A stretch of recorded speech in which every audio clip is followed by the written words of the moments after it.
구시대를 넘어 새시대로 윤석만의 안녕 대한민국.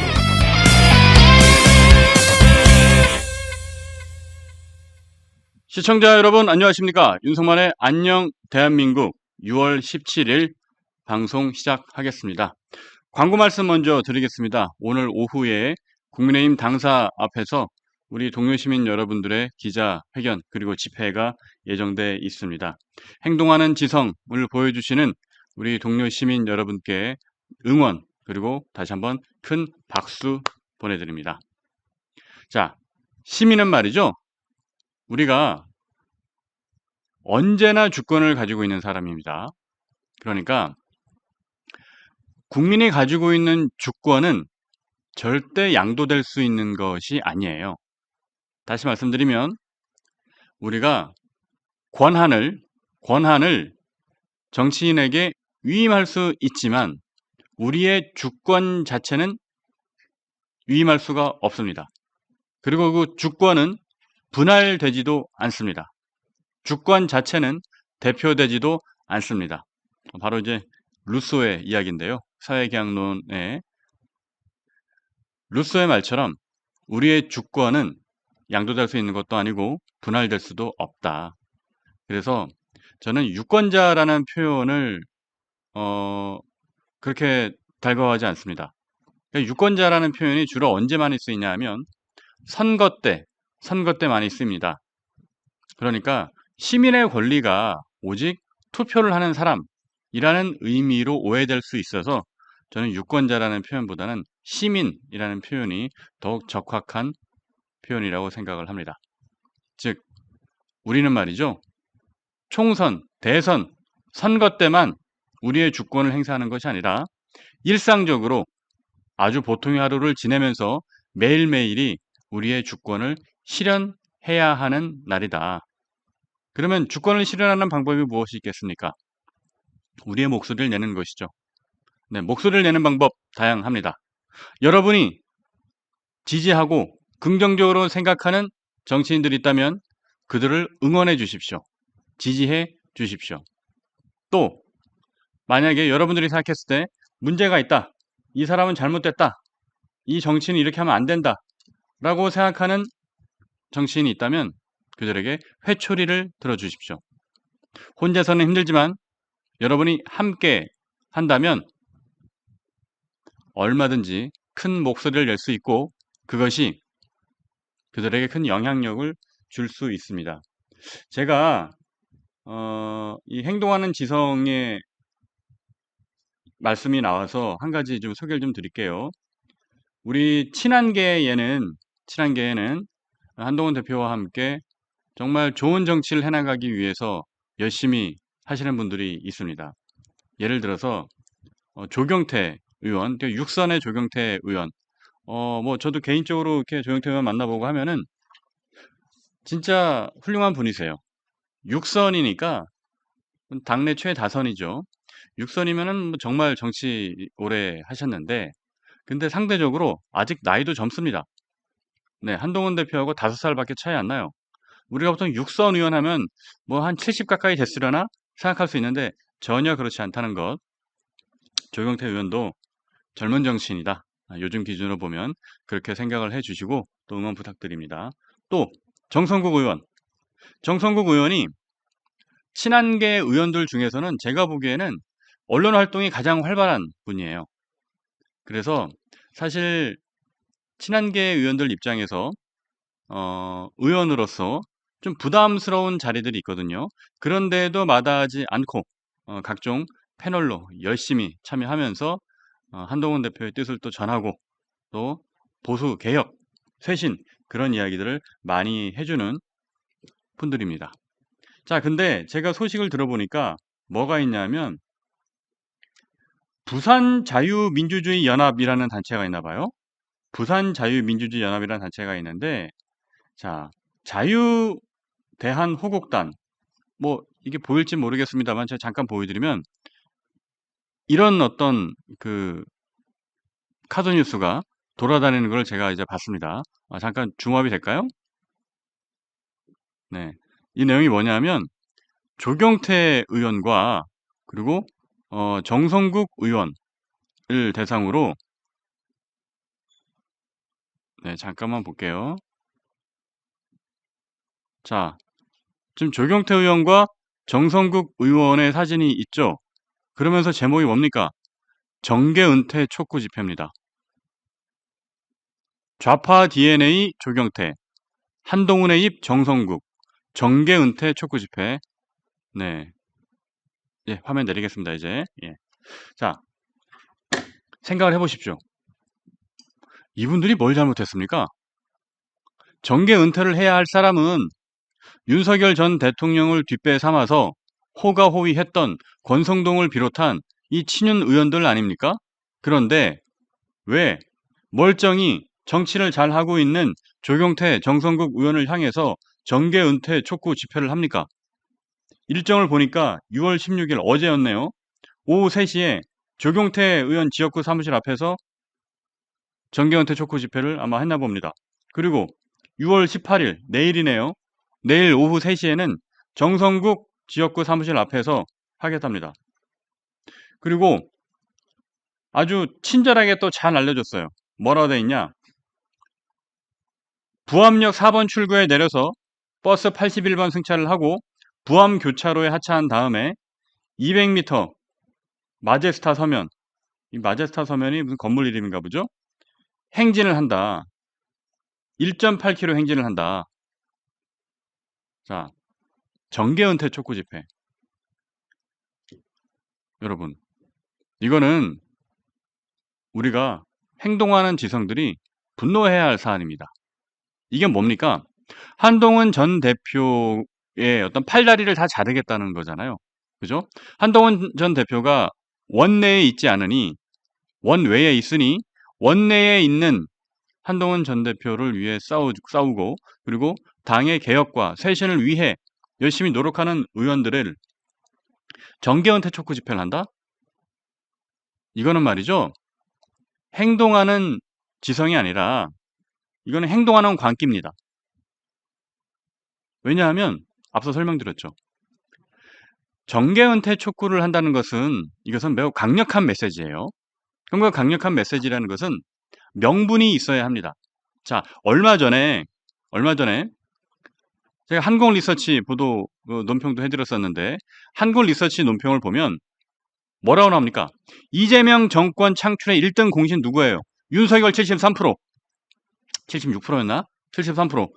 자, 그 다음에 2등이 누굽니까? 권성동. 권성동이 43%인가 46%인가 그래요. 2등입니다. 그 다음 한덕수. 한덕수 집에 갔으니까 뭐 더 어떻게 하겠습니까? 뭐 내란죄로 이제 수사 받아야죠.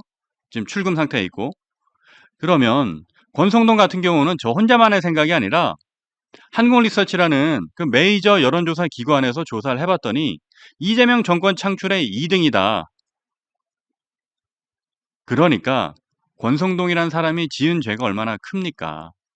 그죠? 그리고 본인이 사퇴 기자회견 하면서 실토했잖아요. 탄핵될 거 알면서 탄핵을 최대한 지연시키려 했다. 그죠? 그렇게 해놓고서는 사기 경선 벌이고 한덕수 옹립하려 하고 뒤에서 그런 잘못을 벌이고 국민의힘이라는 정당을 나락으로 몰고 갔으니 그 책임을 져야 마땅하다. 그래서 권성동 정계 은퇴해야 된다. 의원직 사퇴해야 된다라는 주장을 저는 편 것입니다. 명분이 있는 것이고 충분한 논리와 근거가 있는 주장이에요. 그런데 조경태 의원과 정성국 의원한테 정계 은퇴 촉구를 한다? 광기입니다. 미친 거예요. 이러면 안 돼요. 이분들이 무슨 잘못을 했어요? 당내 민주주의와 당의 쇄신 개혁을 위해서 옳은 목소리를 낸 것밖에 더 있습니까? 근데 그분들을 위해 향해서 정계 은퇴 촉구를 한다? 저는 이 부산자유민주주의 연합이 뭘 하는 단체인지 모르겠지만 이건 자유민주주의는 이런 게 아닙니다. 자유민주주의에 대한 정확한 이해부터 다시 해야 된다고 생각을 합니다. 그래서 부산에 계시는 우리 동료 시민 여러분들께서는 이 조경태 의원과 정성국 의원을 좀 응원 부탁드리겠습니다. 뭐 그렇다고 제 말씀이 이 집회 현장에 가서 서로 맞불을 놓으란 뜻은 아닙니다. 괜히 또 잘못해서 또 물리적 충돌 생기고 그러면 안 되니까요. 그런 위험한 일은 하지 마시고 대신 이분들 좀 응원해 주십시오. 네. 사실 정치인으로서 이런 정계 은퇴 촉구 집회 이런 어떤 압력을 받으면 이게 스트레스입니다. 충분히 스트레스가 있어요. 뭐 이것 때문에 뭐 이분들이 이걸로 인해서 좀 쫄거나 뭐 그럴 분들은 절대 아닙니다만 대인배들입니다만은 그래도 어쨌든 영향은 받지 않을 수가 없어요. 그래서 많은 응원 부탁드리겠습니다. 자, 다시 말씀드릴게요. 내일 국민의힘 내일 죄송합니다. 내일이 아니고 오늘이죠. 내일은 그 정성국 의원한테 그 사퇴 집회한다는 그 말도 안 되는 그 행사 있는 거고 오늘 2시 국민의힘 당사 앞에서 국민의힘 개혁과 쇄신을 위한 우리 동료 시민들의 집회가 있습니다. 시간 되시는 분들께서는 꼭 참석하셔서 목소리를 내어주시는 게 저는 행동하는 지성의 하나의 방편이 아닐까 그런 말씀을 드려봅니다. 자, 오늘 논평 시작하겠습니다. 첫 번째 기사 볼게요. 네, 조선일보 기사인데 자, 이란 수뇌부에 경고장을 보낸 이스라엘 하메네이는 왜 살려뒀나라는 건데 자, 이스라엘이 말이죠. 이란의 군 수뇌부들을 10명 이상 제거했어요. 그러니까 타겟 제거입니다. 그러니까 무작위로 뭐 일반 시민들까지 다치게 한 것이 아니라 딱 군 수뇌부만 타겟해서 정확하게 때렸어요. 이스라엘이 잘했다는 것이 아니고 저는 이스라엘이 무섭다는 얘기를 하는 거예요. 이렇게 무섭게 하니까 이란도 바로 반격을 했죠. 이란도 반격을 했는데 근데 이란에 대한 반격에 이스라엘이 더 세게 반격을 합니다. 막 가스 공장 전투기로 몰고 가서 공격하고 이런 식으로 하다 보니까 지금 어떤 일들이 생겼냐? 이란이 말이죠. 이란이 유화 제스처를 보냈답니다. 그러니까 빙 돌려서 미국한테 좀 도와달라. 도와달라는 건 싸우자는 의미가 아니고 이 싸움을 멈추게 해달라. 그러니까 이란은 이스라엘과 전면전을 하고 싶지 않은 거예요. 그러니까 이란이 뭐 솔직히 말하면 좀 깨갱했다라고 볼 수 있는 거죠. 왜냐하면 이란이 핵무기를 개발한 뭐 죄라는 표현은 그렇고 책임이 있으니까. 국제사회에서 핵무기 개발은 더 이상 안 되는 거잖아요.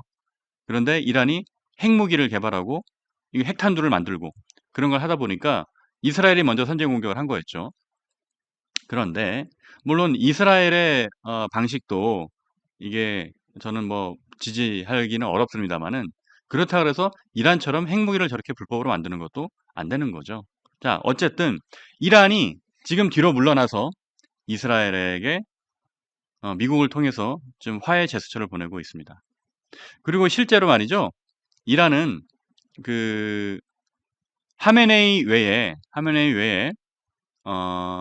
많은 사람들이 죽었습니다.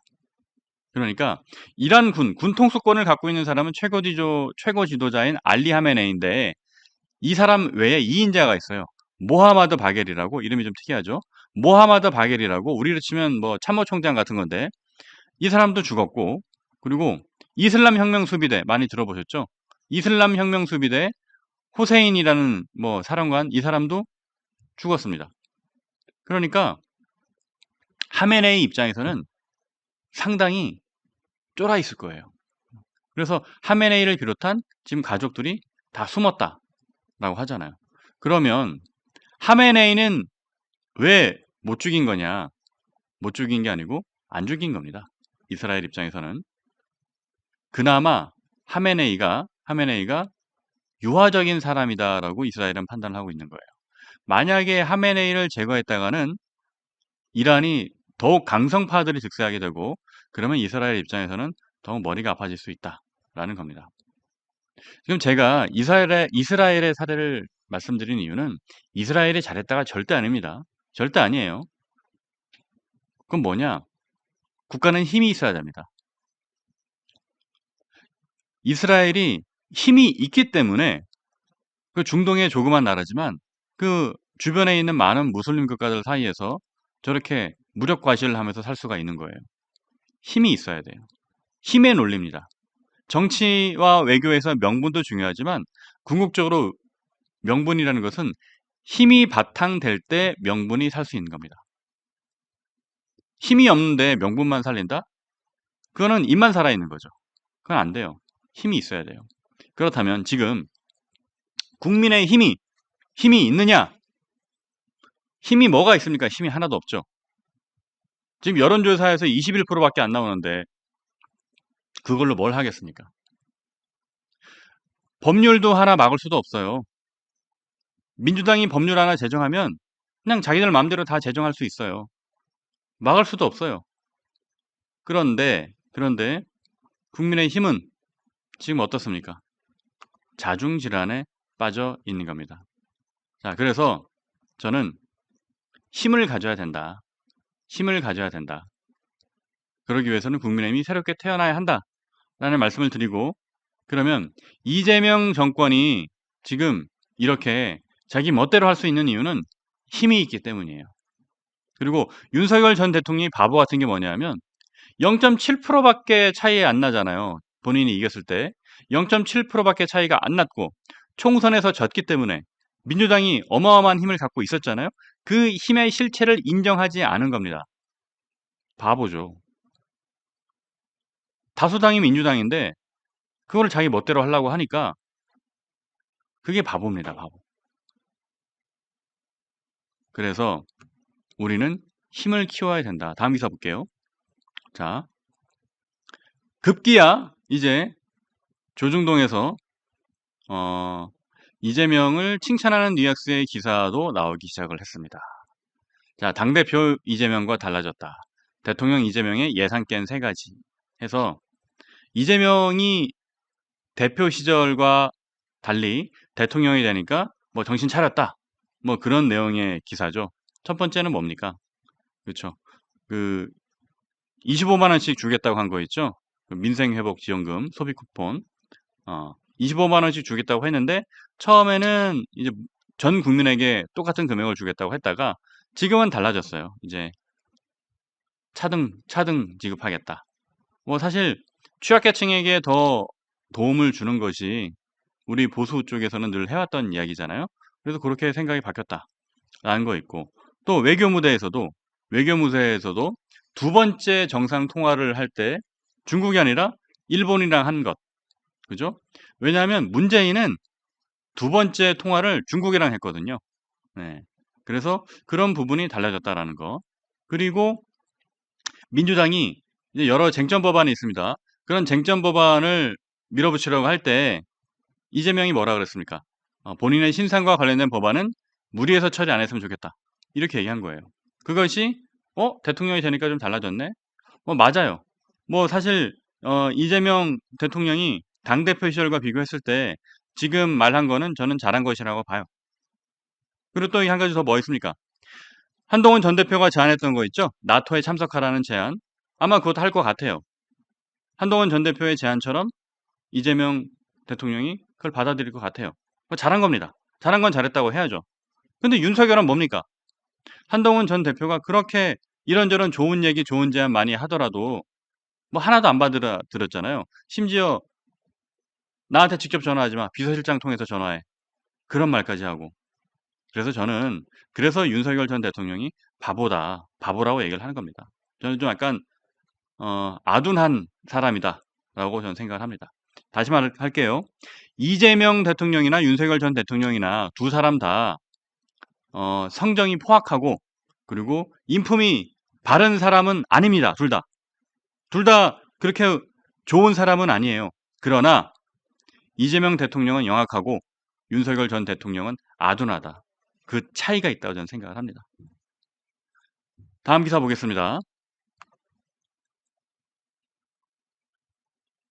김민석. 자, 김민석 참 이재명 입장에서는 아픈 손가락입니다. 그렇다면 우리가 그렇게 욕하는 김민석, 뭐 정청래 이런 사람들이 우리가 욕을 한다는 건 뭐겠어요? 그만큼 이재명을 위해서 싸워줬다는 뜻이죠. 그죠? 반대로 말하면 이재명한테는 큰 힘이 되는 사람들이란 얘기입니다. 이들이. 그러니까 김민석, 이재명의 호위무사 김민석 바로 저렇게 국무총리 후보자로 임명을 했잖아요. 그럼 반대로 얘기하면 아까 뭐예요? 상대 정파로부터 공격받는 정치인이 그들이 잘하고 있다는 얘기입니다. 앞서 설명한 조경태 의원 그리고 정성국 의원 이런 분들이 잘하고 있으니까 저쪽 극우 세력이 타겟팅을 해서 공격을 하는 거 아니겠습니까? 그죠? 그 지난주에 제가 말씀드렸던 것처럼 지난주에 저도 그 댓글 공작 공격을 받아서 제가 올렸던 영상이 어떤 댓글 공작의 대상이 됐었던 그런 사례 설명드리기도 했잖아요. 참 제 입장에서는 좀 황당했어요. 뭐 성만TV 제 개인 채널이 사실 구독자가 아직 그렇게 많지 않습니다. 3만 명이 아직 채 안 됩니다. 뭐 개설한 지 이제 한 달, 아마 어제가 한 달이었나 그럴 거예요. 이제 한 달밖에 안 된 채널인데 뭐 저한테까지 와서 막 그렇게 공격을 하는 그런 모습이 좀 황당하기도 했지만은 자, 그래서 김민석, 정청래 이런 사람들이 우리가 보기엔 싫지만 이재명을 위해서는 정말 열심히 싸워주는 사람들입니다. 저는 김민석과 정청래가 잘하고 있다고 생각하진 않지만 그래서 우리 친한계에서도 한동훈 전 대표와 함께 뜻을 같이 하고 정말 국민의힘 개혁과 쇄신을 위해서 애쓰다가 극우 세력들로부터 욕먹는 정치인들이 있다면 우리 동료 시민 여러분께서 응원해 주십시오. 자, 김민석 또 나왔어요. 또 모친 소유 부동산이 있는데 그 수상한 거래가 있었다라는 내용이거든요. 좀 자세한 내용은 제가 일일이 뭐 살펴드릴 필요는 없을 것 같고요. 뭐 주간조선 보셔도 됩니다. 내용은 뭐 대동소이합니다. 그런데 저는 정말 말도 안 되는 게 뭐가 있냐면 김민석 후보자가 대기업 그 SK죠. SK한테 2002년도에 2억 원을 받았어요. 2억 원을 말이죠. 현금으로 받았습니다. 현금으로. 근데 한번 생각해 보십시오, 여러분. 2002년도에는 5만 원권이 없던 시절이었습니다. 5만 원권이 없던 시절인데 2억 원을 현금으로 받았어요. 그래 놓고서는 그게 이제 단순히 뭐 영수증 처리를 못한 거, 영수증 안 한 실수다. 실수였다라고 얘기를 합니다. 생각을 해 보십시오. 2억 원을 현금으로 받았는데 그게 어떻게 단순한 영수증이 실수입니까? 앞서 설명드렸죠. 이 당시에는 5만 원짜리가 없었어요. 그래서 저도 나중에 이렇게 들어보니까 우리가 보통 쓰는 쇼핑백, 일반 쇼핑백 있잖아요. 그 쇼핑백에 그 지폐가 3,000장이 들어간답니다. 한 3,000장에서 3,500장 정도가 들어가는데 그 3,000장이면은 얼마예요? 3천만 원이죠. 3천만 원이면 방금 2억 원이잖아요. 2억 원이면 쇼핑백 7개. 쇼핑백, 백화점 쇼핑백 7개를 현금으로 가득 채워야 2억 원이 되는데 그거를 SK로부터 김민석 당시 의원이 받은 겁니다. 돈의 무게만 해도 20kg가 넘어요. 그렇게 되면. 그 많은 현금을 받아놓고서는 그게 단순한 영수증 처리 실수였다? 그게 말이 됩니까? 말이 안 되죠. 물론 그것 때문에 김민석 후보는 그 처벌을 받았습니다. 받았는데 그것에 대해서 해명을 지금도 말도 안 되는 소리를 하고 있는 겁니다. 그래 놓고서는 불법 정치 자금을 또 받습니다. 또 받아요. 지금 논란이 되고 있는 그 후원회장 했다는 강신성 씨 있죠. 그분을 포함해서 3명한테 7억 얼마를 또 받아요. 그게 2006년, 7년이었어요. 그러면 2006년 당시 7억이면 어떤 돈이냐? 2006년 말이죠. 그 당시 그 물가를 좀 대충 찾아보면 강남에 30평짜리 아파트 살 돈입니다. 2006년에 7억이면 그 정도의 거액을 받습니다. 뭐 하루에 뭐 1,000만 원씩 나눠서 받기도 하고, 또 받은 돈을 안 갚는 방식으로 뭐 이렇게 계속 채무라고 주장은 하지만 사실상 불법 정치자금인 걸로 보이고 그래 놓고서는 하는 이야기가 이런 얘기해요. 자기 나이에 2억밖에 없으면 2억밖에 없다. 마치 무슨 본인이 뭐 청렴한 것처럼 그렇게 주장을 하는데 김민석 후보자 이 정도 했으면은 본인이 내려와야 될 것 같아요. 더 이렇게 가다가는 이재명 대통령한테 악반만 죽는다. 뭐 우리 입장에서는 뭐 버티면 좋죠. 예, 계속 버티십시오. 그래서 버티면서 이재명 정권에 큰 부담으로 작용해 주십시오. 그러면 자, 다음 기사 볼게요. 자, 한국일보 사설. 제가 말씀드린 바로 그겁니다. 그 김민석 후보가 그동안 정말 수억 원의 돈이 오갔는데 엄청난 지금 뭐 몇 억씩 현금으로 받고 뭐 하고 그랬습니다. 하지만 그럼에도 불구하고 제대로 된 해명을 내놓지 않습니다. 그러니까 예를 들면 이거예요. 한국일보 지금 사설은 뭐라 썼냐면 국회의원으로서 받는 세비보다 지출, 그러니까 내가 번 돈보다 쓴 돈이 5억 이상 많은데 오히려 재산은 8억이 늘었어요. 그러니까 13억 이상 추가 소득이 있었다는 이야기예요. 근데 그 소득에 대해서는 지금 어떤 제대로 된 정확한 해명도 하고 있지 않아요. 이런 식으로 해서는 이재명 정권이 앞으로 뭘 할 수 있겠습니까?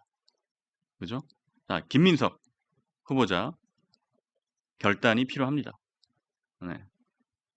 이재명 대통령 입장에서는 머리가 아프겠죠. 자기의 오른팔인데.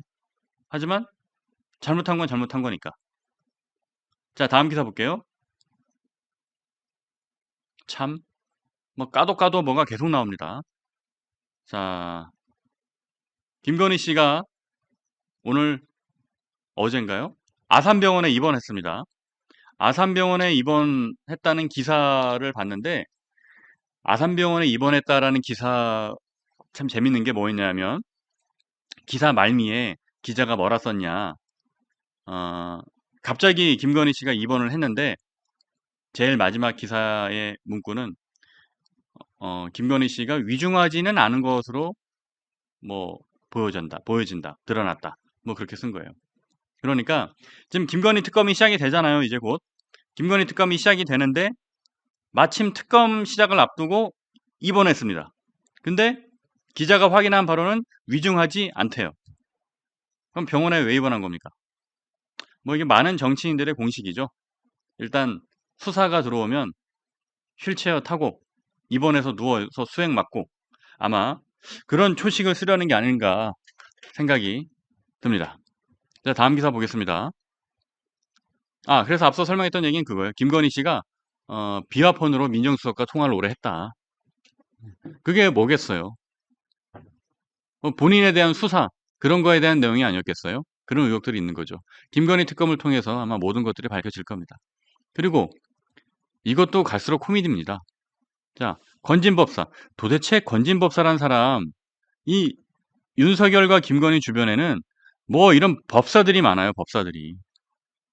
그래서 이 전성배 씨가 이제 건진법사죠. 이 전성배 씨가 윤석열 대선 캠프에서 당시 무슨 뭐 네트워크 본부장인가 뭔가 직책을 맡고 있었죠. 근데 여기서 뭘 했냐?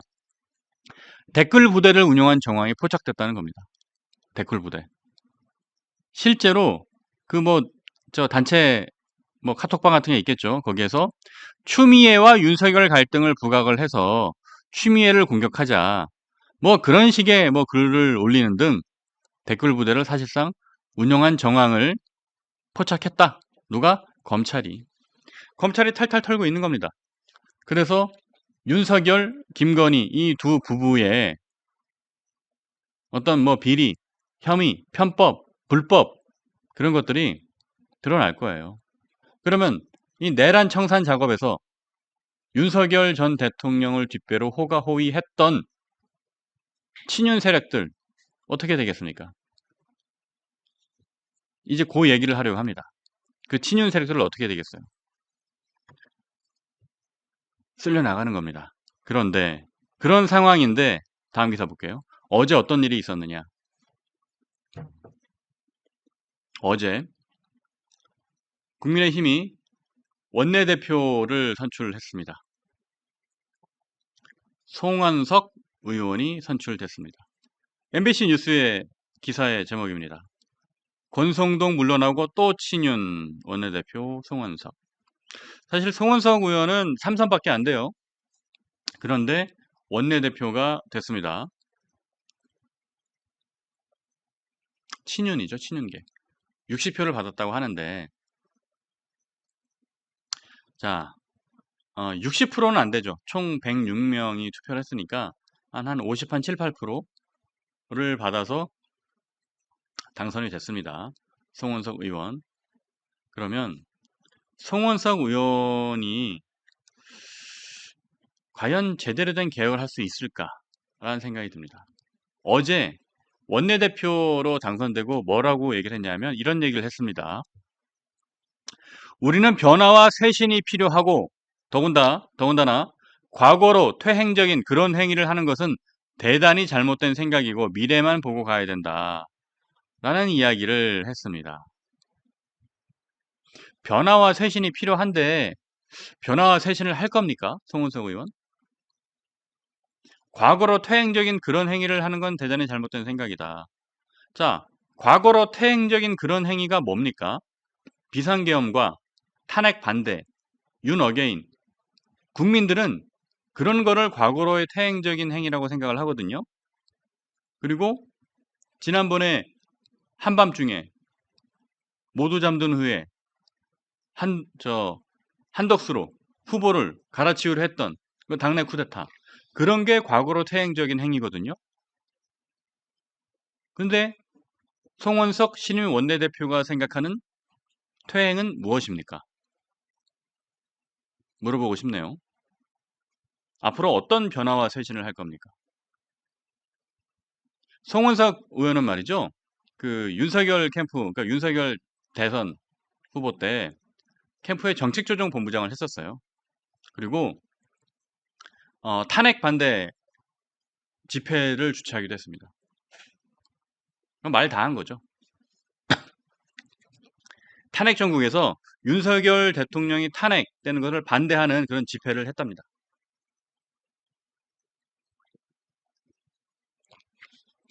자기 지역구에서요.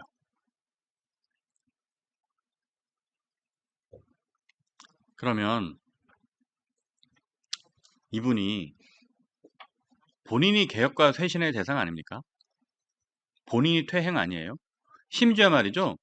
그 윤석열 전 대통령 체포하러 갔을 때 한남동 관저 앞에 국민의힘 의원들 쪼로로 모여가지고 그거 막았잖아요, 몸으로. 그 중에 한 명이에요. 그러니까 윤석열 전 대통령 체포 저지를 하겠다면서 한남동 관저 앞을 지키던 의원들 중 하나라니까요. 송은석 의원이.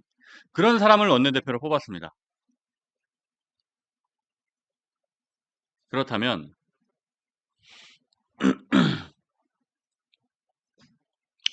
이분이 앞으로 뭘 대표하겠습니까? 그죠? 뭘 대표하겠어요? 국민의힘을 대표하겠어요? 아니면 친윤, 윤석열 구태를 대표하겠어요? 그러니까 본인은 계속 개파전에 나선 것이 아니다라고 얘기를 하지만 이거는 누가 봐도 친윤 개파로 나온 거 아닙니까? 지금 국민의힘은 도로 계엄의 바다로 빠진 상황입니다. 다시 탄핵의 바다로 빠진 거예요. 진짜 영남 자민련이 되어가고 있는 겁니다. 이렇게 되면 국민의힘은 정말 미래가 불투명합니다.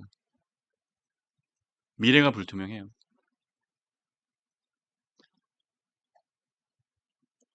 제가 이제 언론인으로 있을 때, 그러니까 작년이죠. 그때는 제가 직접 한동훈 전 대표와 일을 하지 않았으니까 이런 정말 말도 안 되는 콩가루 같은 국민의힘 정당에서 한동훈 전 대표가 비대위원장과 대표를 하면서 얼마나 힘들었을까 생각을 해보면 가슴이 꽉 막힙니다. 그리고 특히 심지어 가장 화가 나는 지점은 그 작년에 탄핵 전국에서 의원총회 할 때 그때 녹취록이 이제 바깥에 공개된 적이 있잖아요. 의원총회 할 때 녹취록이 공개됐잖아요. 그 현장에서 의원들이 한동훈 전 대표를 향해서 악다구니 쓰는 그런 목소리들이 다 녹취록에 담겨 있습니다. 그 녹취록을 한번 뭐 여러분 들어보셨겠죠? 들어보면 그렇게 할 수가 없는 거예요.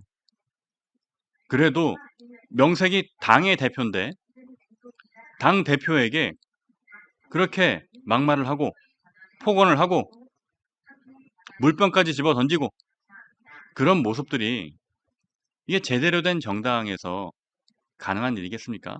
만약에 이재명 정당, 민주당이었다면 이재명한테 그렇게 반말하고 폭언하고 소리 지르고 물병 집어 던지고 어떤 의원들은 막 뛰쳐나와서 막 몸을 어떻게 부대끼려는 그런 것도 있었어요.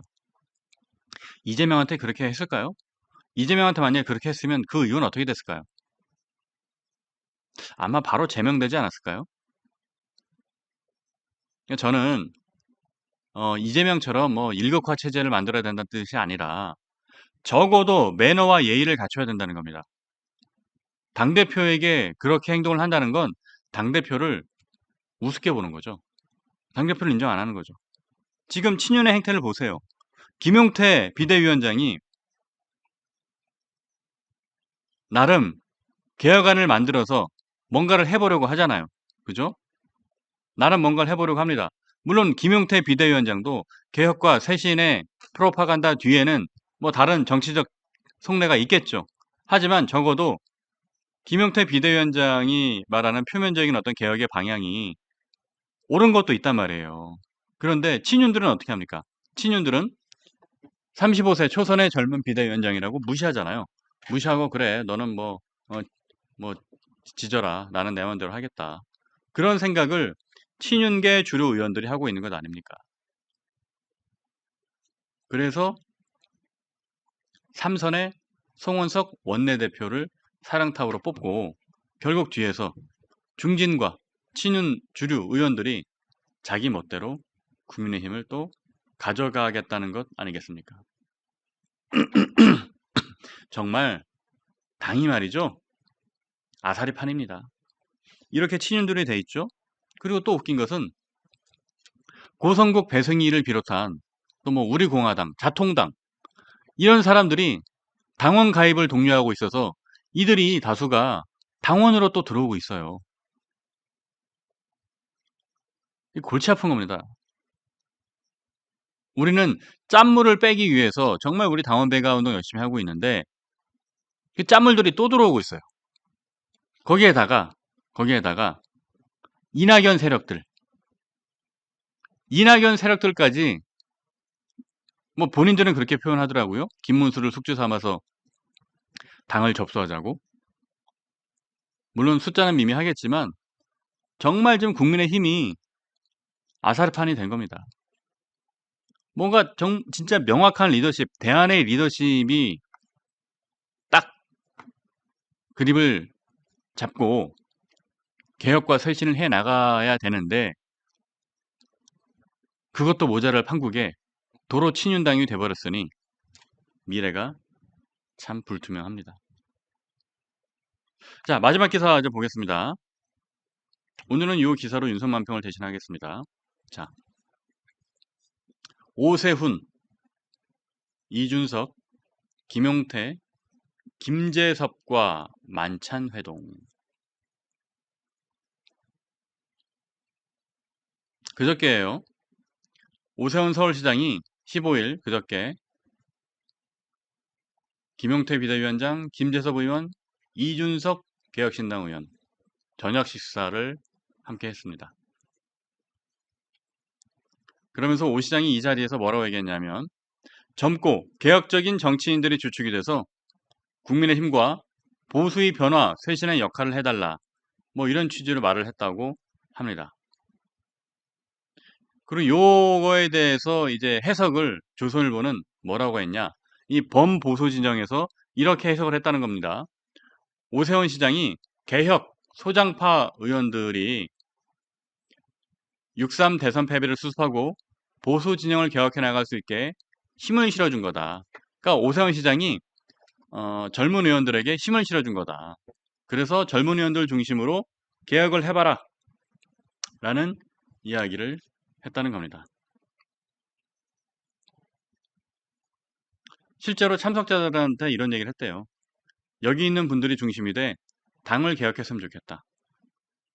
이준석 의원과도 힘을 합쳐서 보수 진영을 바꿔달라 라는 얘기를 했습니다. 자, 지금과 같은 미묘한 국면에서 오세훈 시장이 움직인 것은 또 의미가 있습니다. 오세훈 시장도 아마 지금 열심히 향후 행보를 계속 계산을 하고 있을 거예요. 자, 일단 첫 번째.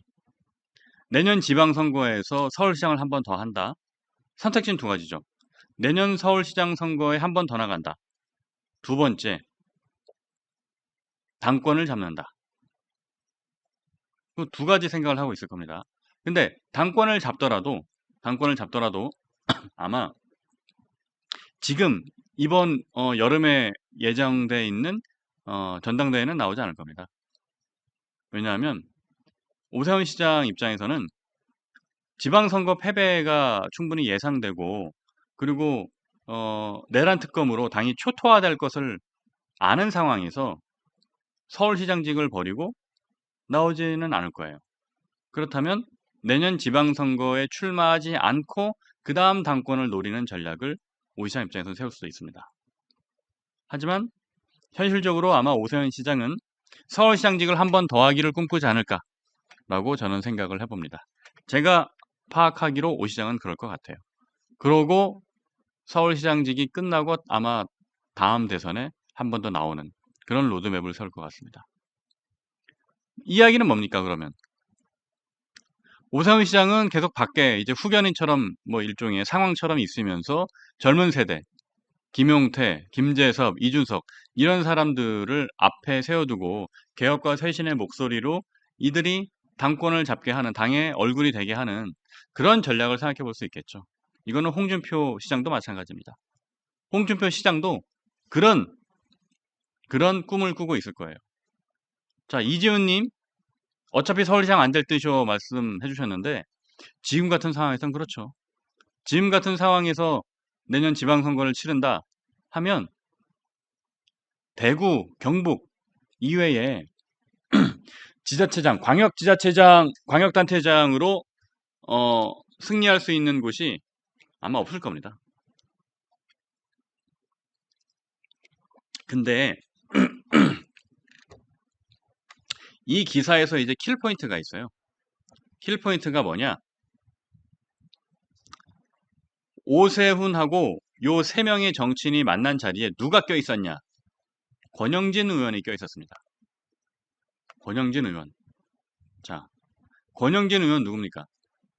권영진 의원은 대구시장을 지냈던 사람이죠. 그리고 의원 자체는 재선이긴 합니다만은 이제 대구시장을 또 지내고 왔고 그리고 18대 국회에 들어왔던 의원이기 때문에 재선은 재선이지만 재선보다는 좀 더 무게감 있는 의원이에요.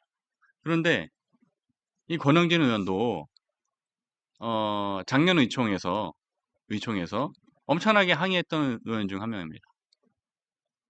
자, 그럼 권영진 의원이 뭔가 이 자리를 모색하기 위해서 만들었다라는 해석도 가능한 거예요. 물밑에서 움직이고 있는 거죠. 그리고 권영진 의원은 오 시장하고 뭐 친하죠. 네, 친합니다.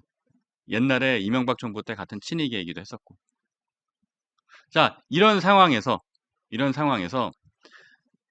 당의 어떤 쇄신과 개혁 너무너무 필요하지만 물밑에서는 당권을 잡기 위해 치열한 전쟁이 오가고 있습니다.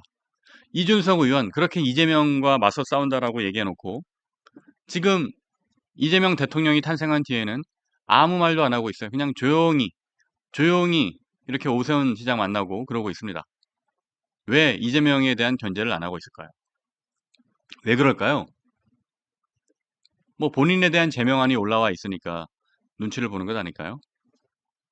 그렇습니다. 자, 오늘 논평은 여기서 이제 마치고요. 자, 시청자 의견들도 한번 들어보도록 하겠습니다.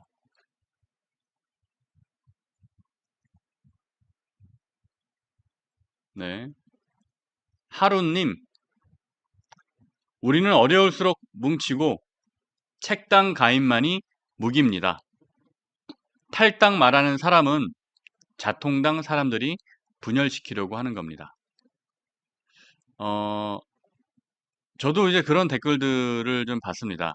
그러니까 이제 국민의힘 하는 짓들이 국민의힘의 의원들과 지도부가 하는 짓들을 보고 있으면 너무 답답하고 깝깝해서 그냥 탈당해버릴까? 라고 얘기하는 분들도 있어요. 그리고 그 마음도 이해는 됩니다. 하지만 국민의힘을 탈당하고 나가버리면 이건 포기하는 거잖아요. 한동훈 전 대표가 계속 얘기했던 게 뭡니까? 포기하지 마십시오. 절망하지 마십시오. 이럴수록 말이죠. 이럴수록 우리는 한동훈 전 대표가 언젠가 개혁의 칼을 쥘 수 있는 시간이 왔을 때 한동훈 대표에게 에너지를 실어줘야 됩니다. 길을 실어줘야 돼요. 그러기 위해서는 탈당하지 마십시오. 힘들지만 조금만 더 버텨주십시오. 그리고 당원 배가 운동을 통해서 당원들이 바뀌면 국민의힘 바뀔 수 있습니다. 당원들의 생각이 달라지면 국회의원들의 생각도 달라지게 만들 수 있습니다.